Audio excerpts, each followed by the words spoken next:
Before I begin, I want to offer a word of care and clarity. This sermon is not easy. It deals with death, with violence, with words that have wounded real people in devastating ways. Some of what I say may be unsettling to hear. I want to be abundantly clear. I do not condone violence. I do not justify or excuse what happened. Charlie Kirk did not deserve to die.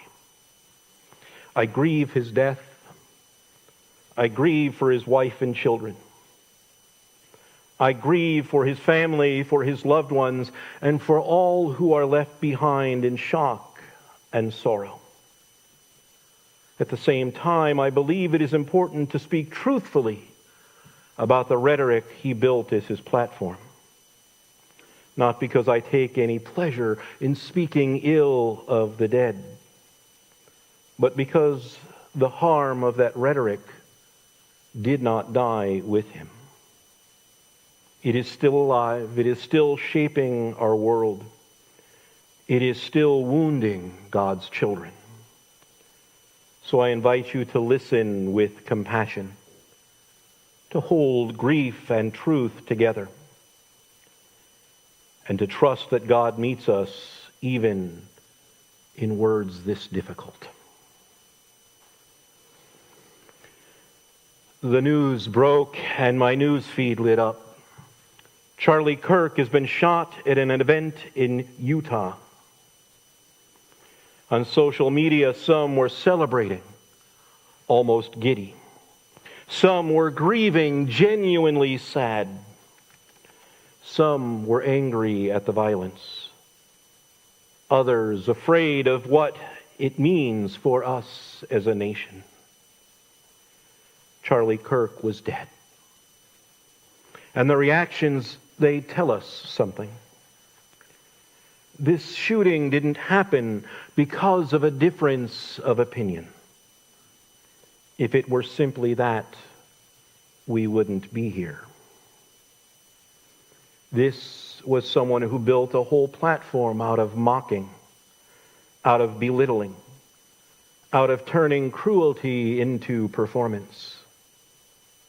And that cruelty wasn't hidden in the shadows. It was loud. It was public. It was repeated over and over and over again until it became a kind of permission slip for hate. Kirk believed that black people were better off in the 1940s living under segregation, saying they were actually better in the 1940s. It was bad. It was evil. But what happened? Something changed. They committed less crimes then. He suggested that black women do not have brain processing power to be taken seriously. They have to go steal a white person's slot, he said. He said that if he got on a plane and saw a black pilot, I'm going to be like, boy, I hope he's qualified.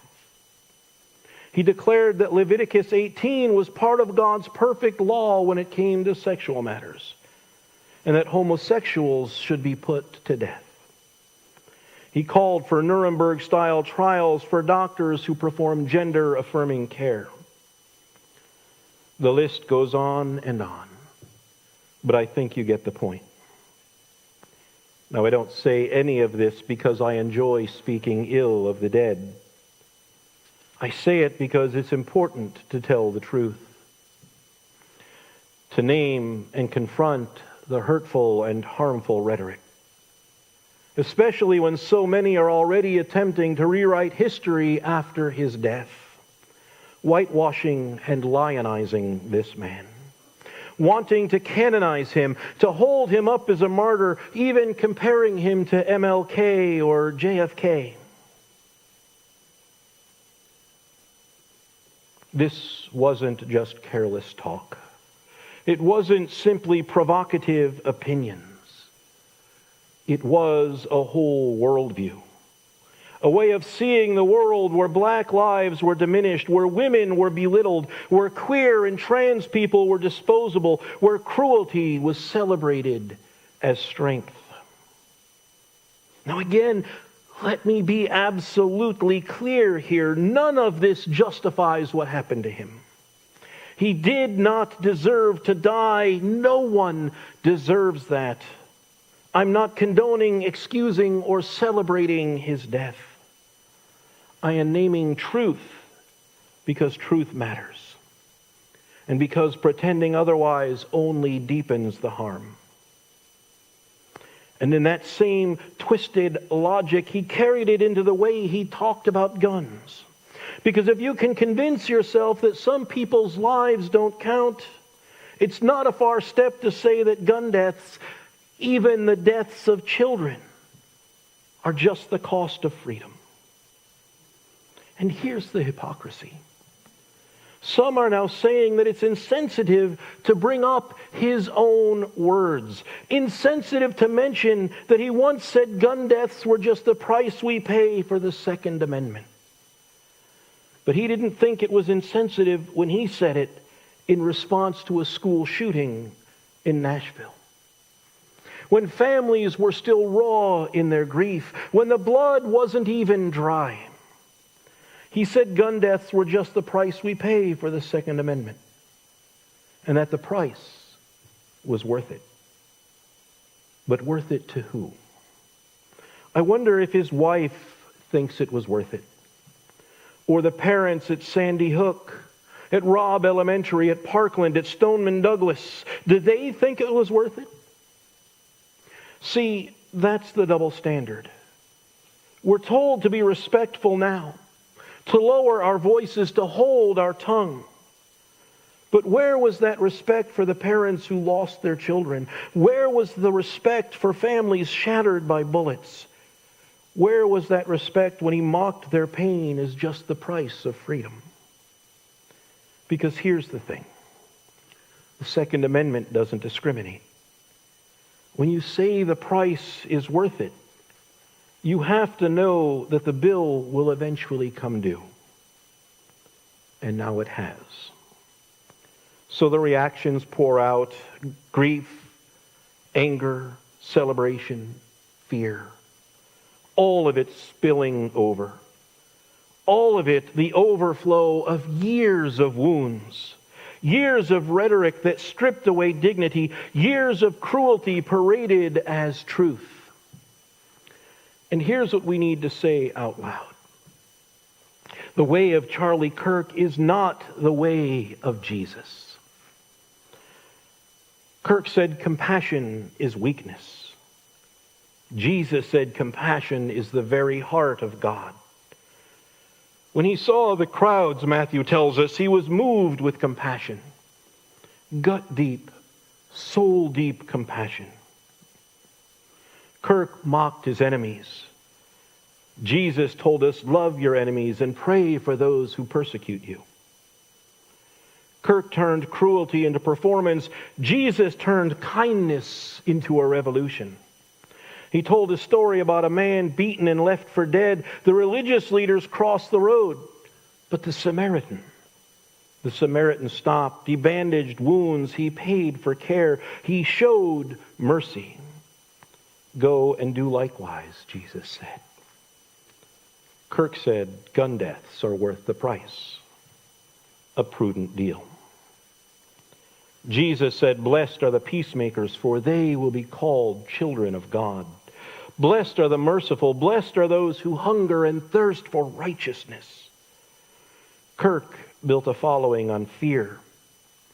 Jesus built a movement on love. And that's the contrast. That's the crossroads we're standing at. Every time cruelty gets the microphone, we have to live compassion louder. Every time mercy is mocked, we have to embody it all the more. Every time violence is excused as worth it, we have to choose peace with everything we've got. Not because it's easy, not because it's popular, but because it is the only way the world will be made new. And that's why lament matters. Because we are drowning in grief. Parents are sitting and setting empty places at tables. Children are growing up with the sound of gunfire etched into their bones. Communities never feeling safe again. We can't skip lament. We can't numb it away. We can't pretend it's normal. We have to grieve. We have to name the loss. We have to let our hearts break. And then we rise and live louder. Because heaven is not about leaving this world behind. It's about love remaking this world, here and now. Heaven is neighbors showing up with casseroles when the family down the street doesn't have the strength to cook. Heaven is volunteers stocking pantry shelves so nobody has to choose between rent and food. Heaven is a shelter bed ready when someone has nowhere else to go. Heaven is a neighbor who shows up when fear takes hold, holding your hand and saying, "You are not alone." Heaven is forgiveness spoken out loud when revenge would be easier.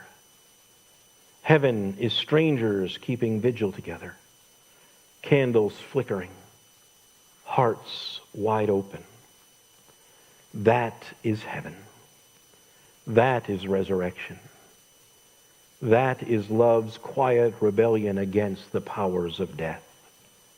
So no, we don't celebrate death. We lament it. We confess the harm. We name the wounds. And then we choose. We choose compassion over cruelty. We choose mercy over mockery.